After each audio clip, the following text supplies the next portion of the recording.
una de las primeras preguntas que estuvo en las primeras presentaciones dice si hay algún pronóstico para el sector apícola en función de las temperaturas.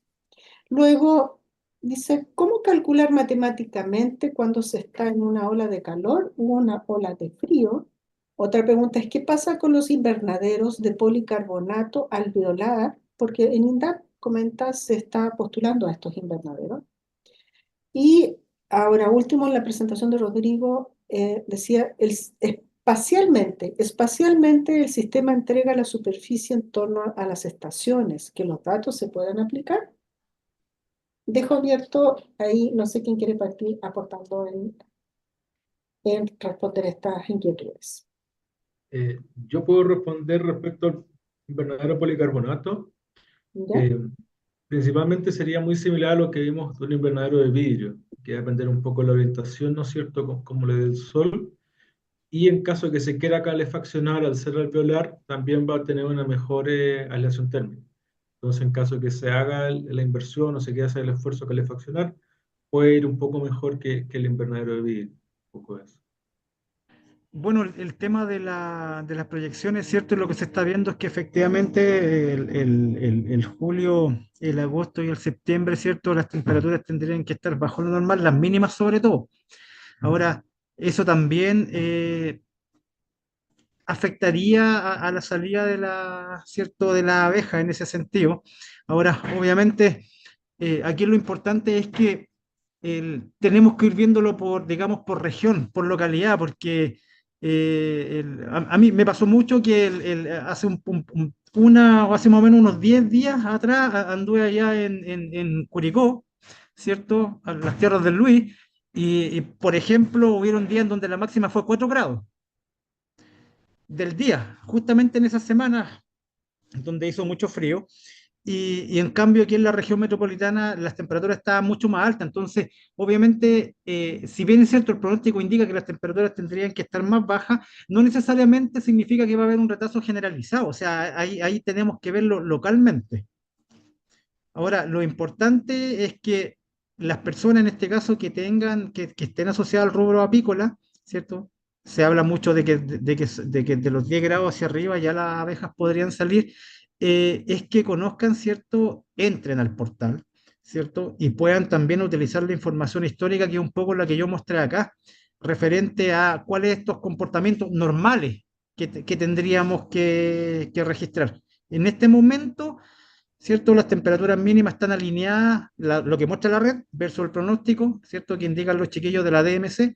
Andamos más o menos parejitos en ese sentido. Entonces, tenemos que ver qué es lo que va a pasar en agosto y en septiembre, pero siempre, ¿cierto? Fijarnos, digamos, a nivel regional. Me consta que el Maule está mucho más frío que O'Higgins y que la región metropolitana. Entonces, ahí hay una diferencia clara entre los apicultores de lo que están viviendo en el Maule versus lo que está pasando por acá, que hemos tenido temperaturas de 18, 19 grados.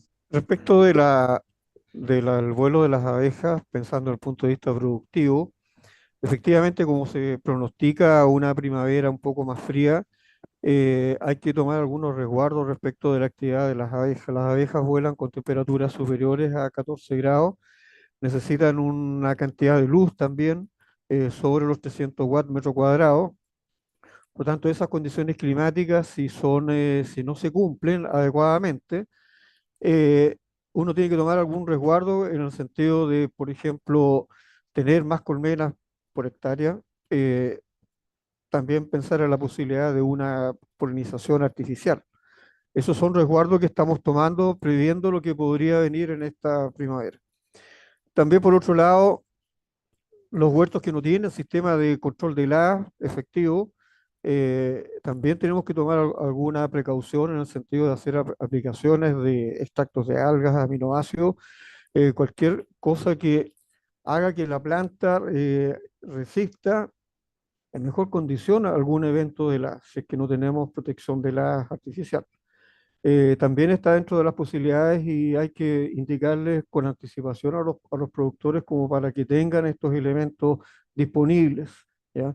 Ante un evento de una helada, efectivamente es clave contar con la información y que el productor pueda tomar alguna medida que esté en sus manos. Muchas gracias, Luis. Mira, quería comentarles ahora, hay dos preguntas más en el chat. Una, planteada por Ernesto Lema, considerando que en casi todas las presentaciones se indica que existe una clara tendencia del cambio de las temperaturas y precipitaciones al analizar las últimas décadas, ¿sigue siendo necesario contar con datos históricos más antiguos para efectuar un análisis predictivo más preciso? Qué interesante pregunta. ¿Se ha previsto que podría colaborar en la predicción de eventos de riesgo el uso de inteligencia artificial? Y la otra, es muy dedicada para Rodrigo, se ampliará la cobertura, en realidad para Agromet, se ampliará la cobertura de las estaciones en el futuro para mejorar este sistema de alertas y en general de pronósticos, latencia y representatividad de zonas no es la misma, por ejemplo en la zona sur y en la zona central. Oye, respecto al tema de la predicción, bueno, el sistema que nosotros estamos proponiendo o sea, el modelo que estamos proponiendo en este sistema, tiene una habilidad bastante grande, no la mostré aquí para no alargar la cosa, pero tiene una habilidad muy alta para predecir tanto las temperaturas bajo cero como, o sea, la ocurrencia de temperaturas bajo cero como la ocurrencia de temperaturas iguales o mayores a 30 grados. Así que, y eso lo realizamos con el entrenamiento de los modelos, con la base de datos existente de las estaciones de Agromet. En general, ocupamos estaciones que tienen al menos 4 años, para que en ese entrenamiento, como se le llama en términos estadísticos, em, eh, los modelos que estamos utilizando capten eh, la mayor parte de la variabilidad histórica que tienen los diferentes datos, ¿ya? Entonces, y bueno, en ese sentido, complementando con lo que dice eh, Ernesto en la segunda parte de su pregunta, los modelos utilizados son modelos estadísticos dentro de lo que se llama modelos de inteligencia artificial. Son modelos bastante sencillos, si tú quieres, pero claro, no son los algoritmos más complejos de inteligencia artificial, pero para los fines que nosotros requerimos son suficientes y son útiles. Pero como decía, utilizamos los datos de todo el historial de las estaciones, eh, y en general estaciones que tienen al menos unos 4 años. Ah, y por eso es importante decir que no están incluidas las 433 estaciones que tiene la RAN, sino que hay un grupo más pequeño, porque hay un grupo de estaciones que no tienen la suficiente cantidad de datos como para realizar ese proceso de entrenamiento y validación que requerimos para que tenga una alta habilidad de pronóstico. Muchas Ah, gracias, perdón, Rodrigo. Lili, frente a la mayor cobertura que alguien preguntaba. Sí, la segunda. Bueno, la red ha crecido a través de los años. Yo mostré un grafiquito al principio. Ha habido unos impulsos grandes que se han hecho con financiamiento en su momento de Corfo, también de FIA, que también nos ha apoyado bastante en el crecimiento de la red, o de proyectos individuales que han sido financiados por diferentes iniciativas como municipalidades, gobiernos regionales, etcétera. De hecho, próximamente, o sea, ya está en ejecución un proyecto que va a aumentar la cobertura en Magallanes en 15 estaciones, financiado por el gobierno regional de Magallanes. Y esa cobertura la hemos ido corrigiendo con el tiempo, pero sin duda hoy día nos quedan algunos lugares, algunas localidades de nuestro país rural que es necesario eh, iluminar, ¿cómo se dice? Aumentar la cobertura de nuestras Sí. estaciones meteorológicas para poder, eh, para poder dar más información a nuestros productores.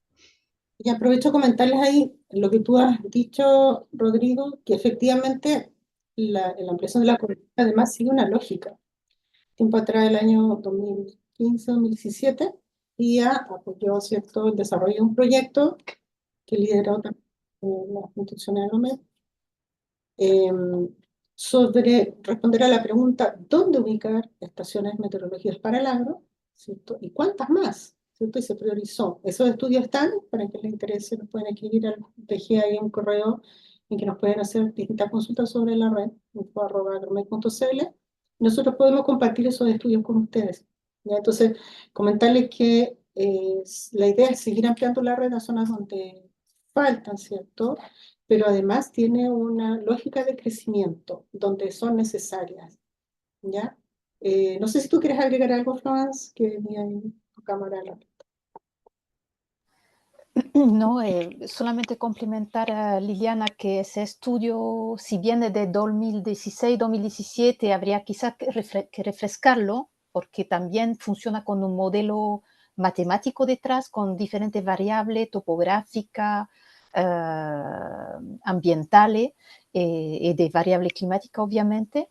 Y como dijo Liliana, propone un crecimiento racional de la red agroclimática nacional. Y en 2016-2017 hicimos una primera consolidación de la red con 40 estaciones de alta prioridad en cuanto a su instalación y consolidamos con una primera etapa. Después venían un pool de estaciones por instalar en zona relevante de mediana prioridad y luego otro pool, un tercer pool de más baja prioridad. Entonces ahora hay que ir trabajando. Sé que Rodrigo con la línea, Leonel en FDF, Paulina en Vino de Chile están siguiendo ese camino que trazó el estudio para complementar y seguir consolidando la red agroclimática nacional, como lo dijo Rodrigo, ahora con fondos regionales o con apoyo de municipalidad. Entonces, ese estudio da un poco la dirección que seguir para consolidar racionalmente la red agroclimática nacional. Muchas gracias, Florence. Quería comentarles además, agregar que, Mónica, muchas gracias por tu comentario. Ella nos dice, ojo, a modo de comentario, con las primaveras frías, las colmenas también tendrán un despertar tardío, por ende también un crecimiento de esta, por lo que se hace muy necesario la revisión de las colmenas antes de la contratación para polinización. Gracias, Mónica. Lo otro, hay una persona, Carolina, que nos consulta, ¿a qué se considera una helada? ¿Cuántos grados bajo cero? Hemos hablado todo el rato de helada, pero no hemos dicho qué consideramos una helada. Hay distintas definiciones, no sé si alguien quiere comentar.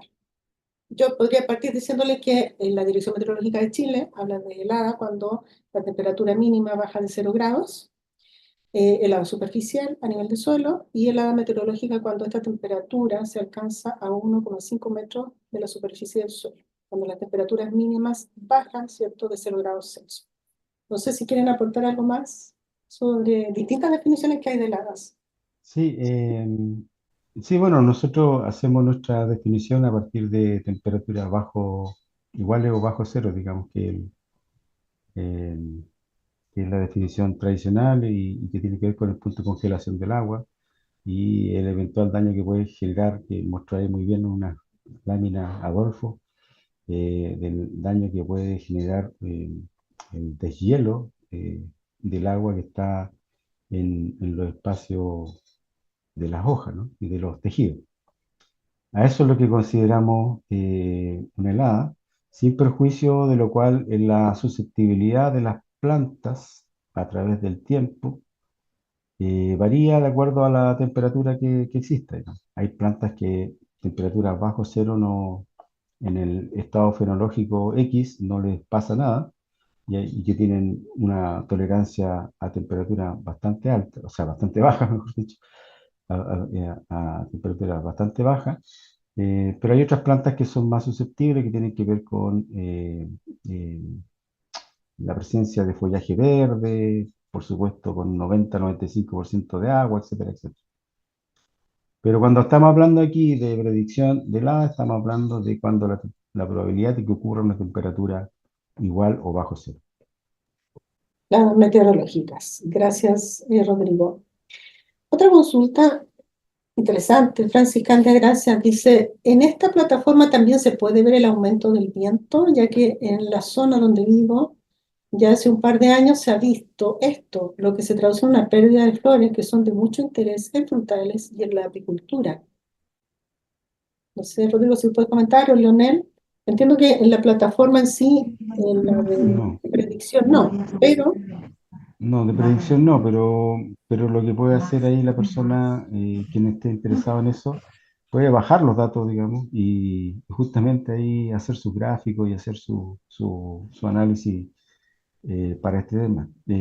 Lo importante es eso, lo que les menciono, digamos, que en general en la agricultura hay diferentes problemas que nos afectan, que tienen que ver con estas variables y, por supuesto, traten ahí de descargar los datos y hacer los análisis que se requieren, como lo que hace Luis o Adolfo cuando nos muestran parte de la información en sus láminas. Ellos lo que hacen es descargar esos datos, meterlos en su marco de análisis y sacar su información para generar recomendaciones y conclusiones. Así que ese es como, pero en la plataforma en sí de alerta no está relacionado a viento.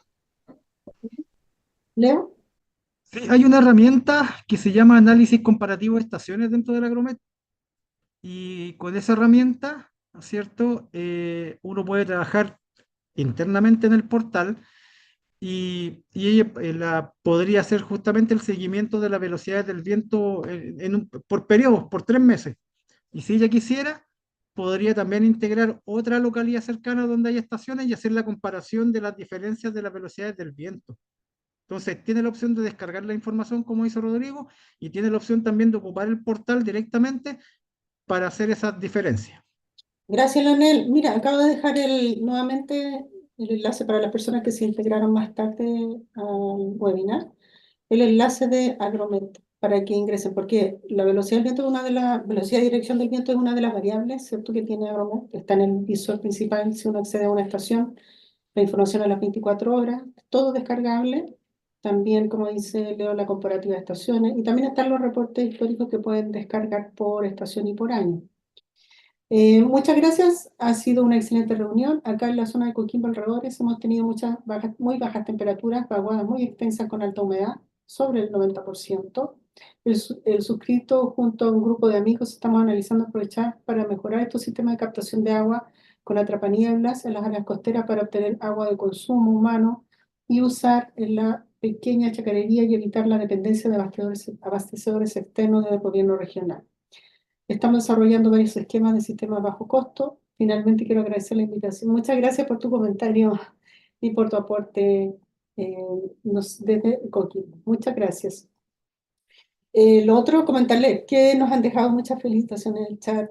No alcanzamos a dar las gracias a todos, pero en general, muchas gracias a todos los participantes que han estado hasta este minuto por dedicar este tiempo a esta actividad. Vamos cerrando y damos gracias a todos a quienes aportaron a este proyecto y a los expositores que hoy día nos acompañaron. Y muchas gracias a las autoridades que hoy día nos dieron respaldo a esta actividad. Entonces los dejo, vamos a dejarlos conectados un ratito para que contesten la encuesta que está en el chat. Y más adelante nos contactaremos con toda la gente que se inscribió, porque tenemos sus mails y les enviamos las presentaciones y el enlace para que vuelvan a revisar la presentación en YouTube. Muchas gracias.